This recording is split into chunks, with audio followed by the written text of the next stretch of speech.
Hej teoretycy, na pewno jesteście gotowi na kolejną dawkę ukrytych symboli, znaczeń, tekstów, metafor, powiązań i wszystkiego, czego nie zauważyliście lub nie rozumiecie w Interlude Shadow. A jeżeli tak, to oznacza to, że oglądacie teraz teorię BTS.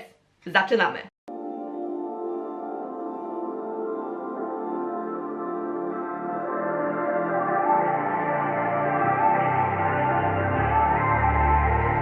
Z każdym kolejnym comebackiem BTS zasypujecie nas coraz większą ilością pytań o to, czy będą teorie. Gdziekolwiek nie spojrzę, czy to wiadomości na Instagramie, czy na Facebooku, czy komentarze na YouTubie, to wszędzie nas pytacie o teorie. I powiem wam szczerze, że sama myśl o comebacku BTS daje mi takiego ogromnego kopa energii. Jak sobie pomyślę, ile filmów jestem w stanie stworzyć, po prostu dodaje mi to skrzydeł. Aczkolwiek ilość symboli w Shadow tak mnie przytłoczyła, że stworzenie tej teorii zajęło mi dużo więcej czasu niż inne teorie do tej pory, za co was przepraszam, ale czekaliście, więc dziękuję. I wy też przysłaliście mi swoje teorie, oznaczaliście mnie w postach, za to też dziękuję, ale nawet jeżeli próbowaliście mi pomóc, to wszystko i tak musiało się wyklarować w mojej głowie, potrzebowałam to złożyć w całość.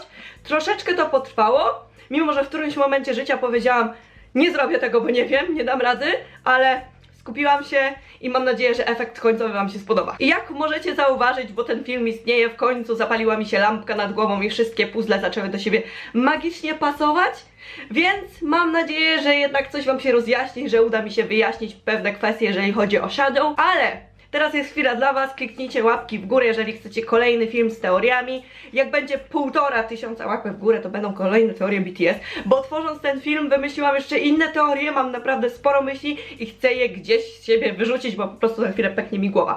Więc zostawcie łapki w górę, kliknijcie też czerwony przycisk tam na dole, zasubskrybujcie nasz kanał po więcej filmów i oczywiście kliknijcie dzwoneczek, żeby dostawać powiadomienia, żeby być na bieżąco, żeby nie ominąć przypadkiem żadnego filmu, który się pojawi. 21 lutego zostanie wydany nowy album BTS Map of the Soul 7 i teoretycznie w filmie z teoriami powinnam zacząć ten film od wyjaśnienia znaczenia siódemki, ale tego wszystkiego jest tak dużo, że jest to właśnie taki idealny materiał na inny, kolejny film. Więc jeżeli chcecie poznać znaczenie albumu Map of the Soul 7, to wiecie co robić. A żeby was zachęcić, to powiem wam, że po raz kolejny wychodzę z założenia, że to wszystko zostało zaplanowane już dawno, ponieważ siódemka, która jest częścią tytułu nowego albumu Map of the Soul 7, pojawiła się wcześniej na ścianie w łazience w japońskim teledysku do Run. Przypadek? Nie sądzę, no bo dlaczego niby taka siódemka, w dodatku niebieska, miałaby się pojawić na ścianie wokół cytatów i napisów, które miały znaczenie? Tak więc zapraszam do zostawiania łapek w górę, a teraz przejdę do tego, co was interesuje najbardziej, czyli do teorii, do comeback trailera najnowszego albumu BTS Map of the Soul 7, czyli Interlude Shadow. Rozpisując wszystkie teorie, nagle natchnęła mnie pewna myśl, że przecież to było oczywiste, że comeback trailer będzie leżał do Sugi. I część osób spekulowała, że tak będzie, że on dostanie ten comeback trailer, jednak mamy na to dowody. Ponieważ przypomnijcie sobie, że nie tak dawno temu została wydana piosenka Yoongiego z Halsey, której tytuł to Suga's Interlude. I teraz co dostaliśmy? Dosłownie to samo, czyli Interludium Sugi, Shadow. I nawet w takich współpracach Big Hit nie jest w stanie nie ukrywać wskazówek. Ale do rzeczy. Shadow zaczyna się od melodii.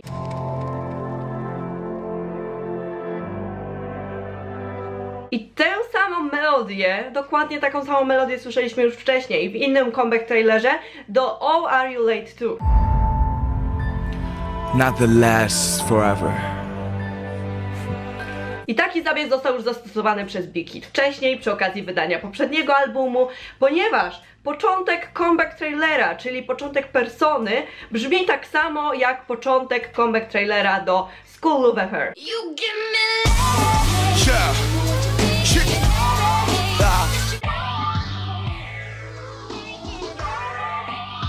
Jednak w przypadku Shadow odniesień do Oh Are You Late To będzie dużo więcej, szczególnie, że sam tytuł płyty pojawia się kilka razy, ale o tym posłuchajcie w dalszej części tego filmiku. Na samym początku Shadow widzimy korytarz, który kojarzy nam się z hotelem lub nawet z motelem, co od razu może nawiązywać do teledysku I Need You, gdzie Yoongi zamknął się w pokoju motelowym, postanowił się podpalić, a z którego wyciągnął go Jungkook, ratując mu życie. Na końcu korytarza widzimy Sugę, a przed nim 6 czarnych postaci, które stoją przed drzwiami do innych pokoju, pokojów.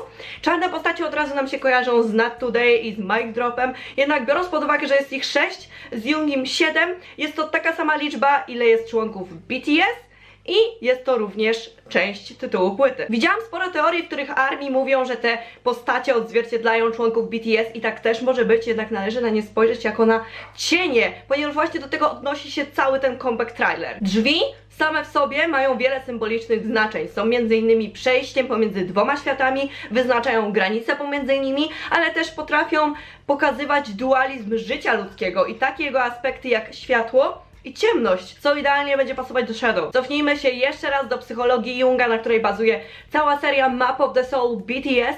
Cień to archetyp, a żeby go zrozumieć, to musimy sobie przypomnieć lub poznać archetyp persony.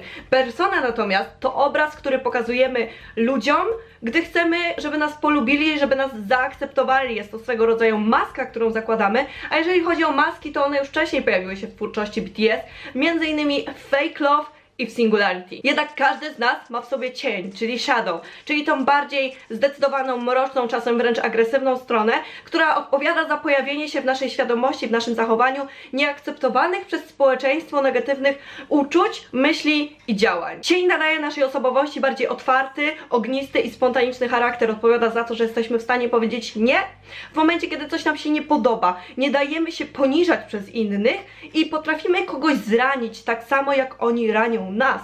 Czyli nie jest to tak, że jeżeli ktoś nas poniża, to my jedynie się uśmiechniemy i pójdziemy dalej tylko i wyłącznie dlatego, że chcemy, żeby nas lubili i akceptowali w społeczeństwie. Jednak gdy zbyt długo pokazujemy tylko swoją personę i tłumimy w sobie cień, to nasza osobowość staje się bezbarwna, jak imitacja człowieka, odzwierciedlenie społeczeństwa, a nie autonomiczna istota ludzka. Jeżeli człowiek tłumi w sobie cień zbyt długo, to emocje tej osoby w końcu potrafią wybuchnąć, obezwładnia ją depresja i może to prowadzić do poważnych, emocjonalnych, psychicznych, interpersonalnych, a także fizycznych konsekwencji. Dlatego tak ważna jest integracja persony z cieniem. Jeżeli my zaakceptujemy swoje mroczne, wewnętrzne ja, to wcale nie przejmie ono nad nami kontroli, czego się obawiamy. Wręcz przeciwnie.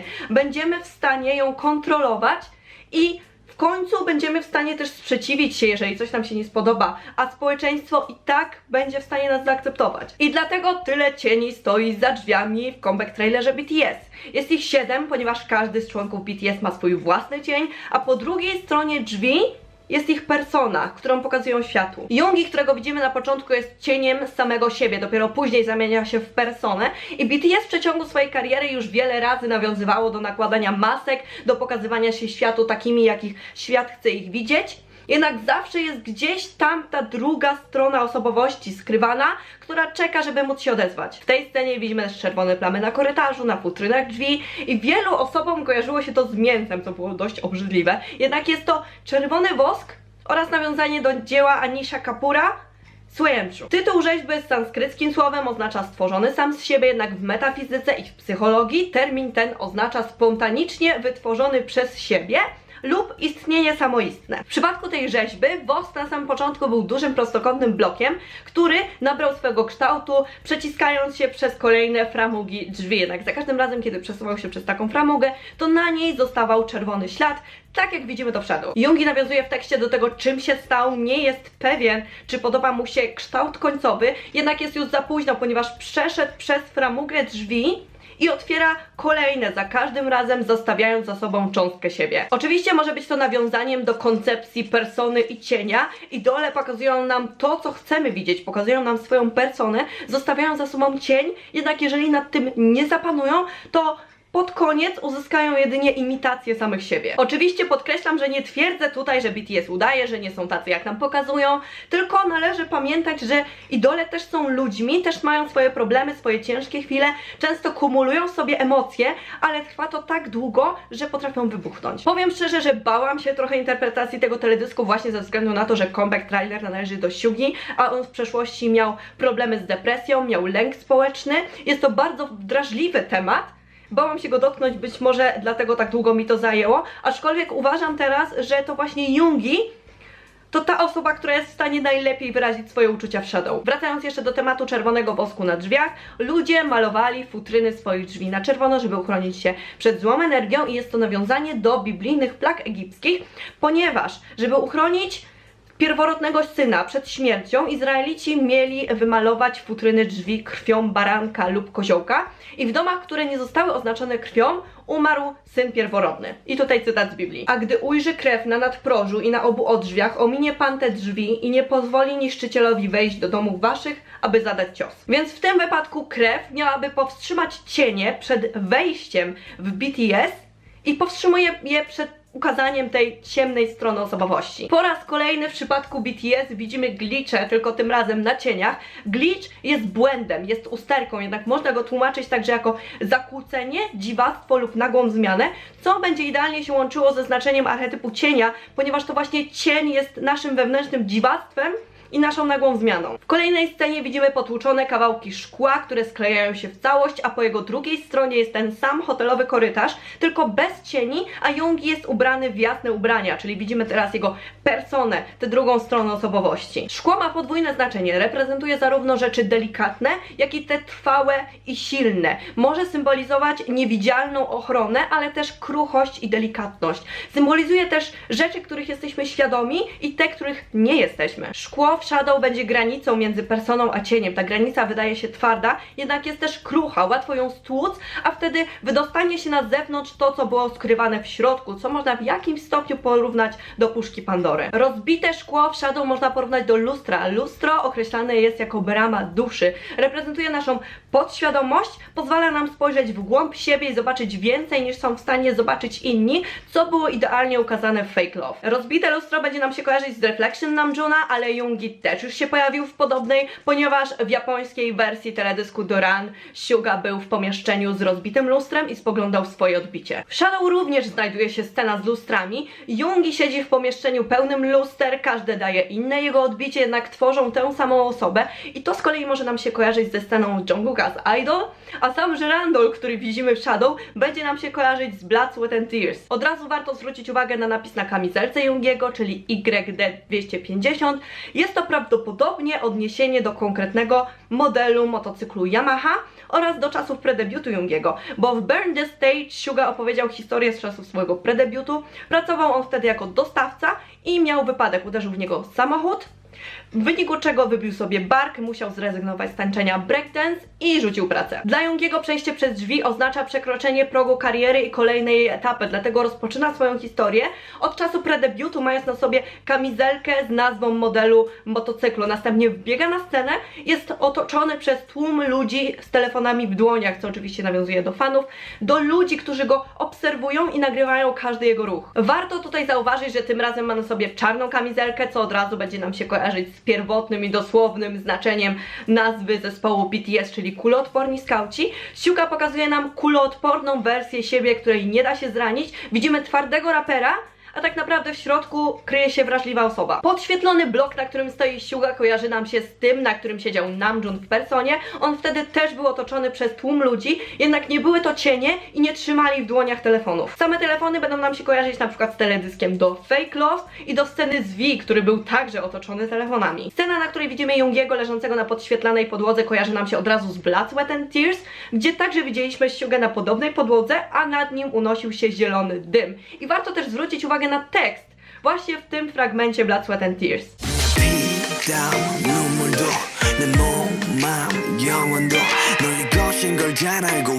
Yoongi w tekście podkreśla, że jego krew, pot i łzy, ale także ciało, umysł i dusza należą do ciebie, czyli do ludzi, którzy go obserwują, do fanów, do całego świata. W Shadow widzimy cienie, które próbują dosięgnąć Yoongiego, co łączy się ze zdjęciem konceptowym z Love Yourself Answer, w którym Yoongiego także próbowały dosięgnąć dłonie. Z jednej strony te cienie mogą symbolizować negatywne uczucia Yoongiego, uwięzione pod tym szkłem, które próbują się wydostać i zawładnąć Sugą, ale z drugiej strony mogą także nawiązywać właśnie do ludzi, którzy go obserwują, oceniają, nagrywają każdy jego ruch, nie dają mu prywatności i zapominają, że poza byciem idolem jest też człowiekiem. Widzimy scenę, w której cienie próbują wydostać się na zewnątrz, uderzają w drzwi, szarpią za klamkę i to kojarzy nam się po raz kolejny z Fake Love, mianowicie ze sceną z J-Hope'em, gdzie on też za wszelką cenę próbował utrzymać drzwi w zamknięciu. Nie wiedzieliśmy, co się dzieje po drugiej stronie, ale teraz możemy określić to jako lęk przed tym, co czuł przed swoimi uczuciami, chciał je utrzymać w zamknięciu, nie pozwolił im się wydostać. W Shadow po drugiej stronie drzwi znajduje się biały, nazwijmy go tak, Jungi, czyli persona, którą pokazuje światu. Drzwi w końcu się otwierają, cienie są w stanie się wydostać, więc próbują dosięgnąć Hyugi, biegną za nim, jednak on wciąż ucieka, ponieważ nie chce im na to pozwolić i wciąż ucieka przed samym sobą. I tutaj po raz kolejny kojarzy nam się scena z Fake Love, mianowicie scena z Jungkookiem, który także biegł korytarzem, który wygląda łudząco podobnie do tego, który widzimy w Shadow, jednak za Jungkookiem zawalała się podłoga, tutaj tego nie ma. Ale jest to jakby kolejne potwierdzenie na to, że Big Hit, poza nawiązaniem do psychologii, do prawdziwego życia BTS, będzie znów nawiązywać do notek, do historii, którą opowiada nam od czasów I Need You, od ery Wings i do tego wszystkiego, co stworzyli, do całej tej wykreowanej przez wytwórnię historii. W momencie, kiedy cienie dosięgają Jungiego, widzimy w oknach, że tych cieni jest jeszcze więcej. Wszyscy chcą go dosięgnąć. I Jungi w tym samym czasie rapuje o jego rosnącym cieniu, który staje się tak ogromny, że w końcu pochłania go w całości i zamienia w potwora. Znów widzimy Hyuga rapującego na scenie w otoczeniu ludzi, którzy go nagrywają, jednak ta scena przerywana jest inną, w której widzimy mikrofon. Ten mikrofon kojarzy nam się z mic dropem, jednak on spada i rozbija szkło, a dokładnie taką samą scenę widzieliśmy już wcześniej w comeback trailerze do Oh Are You Late To. Warto też dodać, że w comeback trailerze do Oh Are You Late To padają słowa Namjoona, który mówi, że warto żyć tak, jak chcemy żyć, żeby przeżyć nasze własne życie, a nie życie innych, nie tak, jak inni tego od nas oczekują. W Shadow upadający mikrofon będzie symbolizował to, o czym wspominałam wcześniej. Symbolizuje on karierę, rozbija szkło i sprawia, że cienie Jungiego uwalniają się na zewnątrz. I w przeciągu swojej kariery Jungi nauczył się tego, co najważniejsze. Nauczył się akceptować samego siebie, czyli sprawił, że jego persona i jego cień się zintegrowały. Nie jest to już Jungi, który pokazywał tylko to, co inni chcieli zobaczyć, który cierpiał na depresję i na fobię społeczną, który nie był w stanie wyrazić tego, co czuje. Teraz Jungi zaakceptował samego siebie i jest w stanie powiedzieć nie wtedy, kiedy mu się coś nie podoba.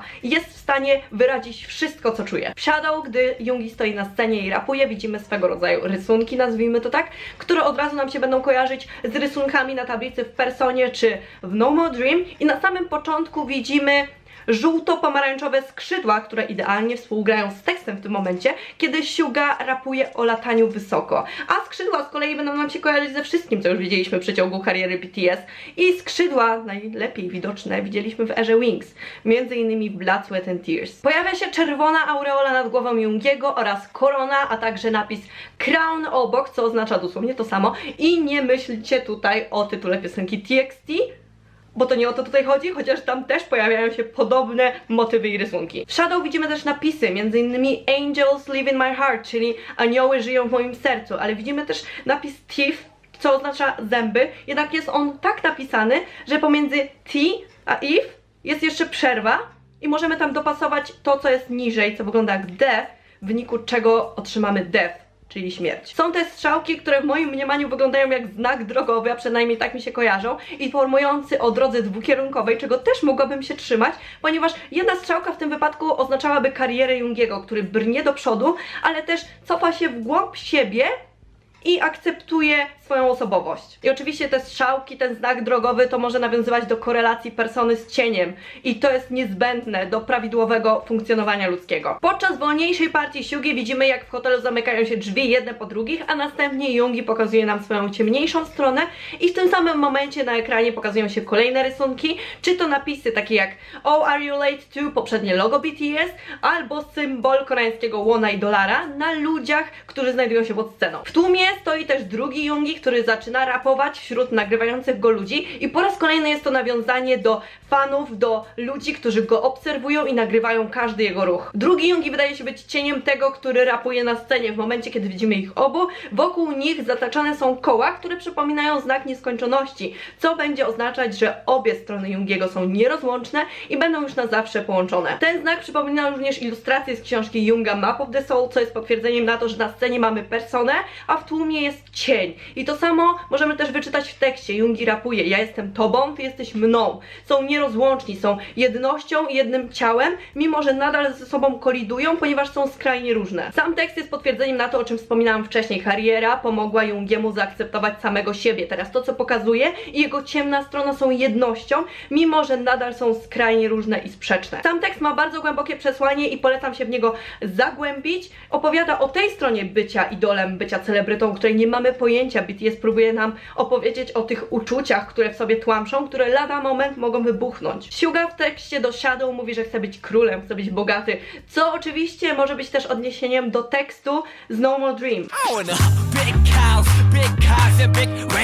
W Shadow Suga mówi o swoich pragnieniach, chce być wielki, chce wygrać, jednak z drugiej strony prosi nas, żebyśmy nie pozwolili mu latać, ponieważ się boi, mimo że lata wysoko. Doszedł tam, gdzie marzył, ale jednocześnie rósł jego cień, a wszyscy kiedyś uczyliśmy się o tym, że im jaśniejsze jest światło, tym ciemniejszy cień. Tymi słowami uświadamia nam to, że BTS doszło na szczyt, nie oznacza, że zawsze jest kolorowo, że zawsze są tylko dobre chwile, ponieważ oni też muszą borykać się z problemami, o których ludzie zdają się nie pamiętać. I Jungi rapuje o tym, że mimo że wspiął się na górę, to nikt mu nie powiedział wcześniej, jak samotny może się czuć na samym szczycie. A skoro już o tekście mowa, to warto zauważyć, że Shadow posiada odpowiedzi na pytania zadane w personie. Shadow i persona się nawzajem uzupełniają, są jednością.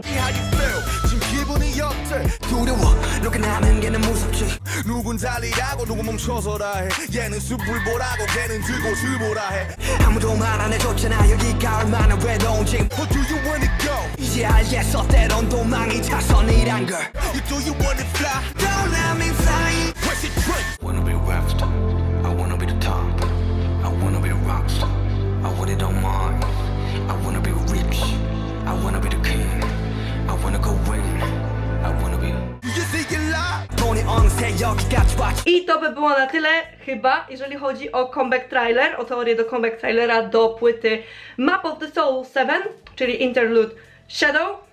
Próbowałam zrobić tak, żeby ten film nie był zbyt długi. Chciałabym, żeby to był jeden film, chociaż jestem pewna, że byłabym w stanie stworzyć z tego 3 osobne teorie, ale chciałam to wszystko zawrzeć w jednej. Więc tak jak powiedziałam, mam nadzieję, że nie jest zbyt długi, chociaż siedzę tutaj chyba 2 godzinę i gadam do kamery i gadam. Ale jeżeli wam się podobało, zostawcie łapki w górę, subskrybujcie, kliknijcie dzwoneczek i nie zapomnijcie o komentarzach ze swoimi opiniami, ze swoimi teoriami i do zobaczenia w następnym filmiku. Pa!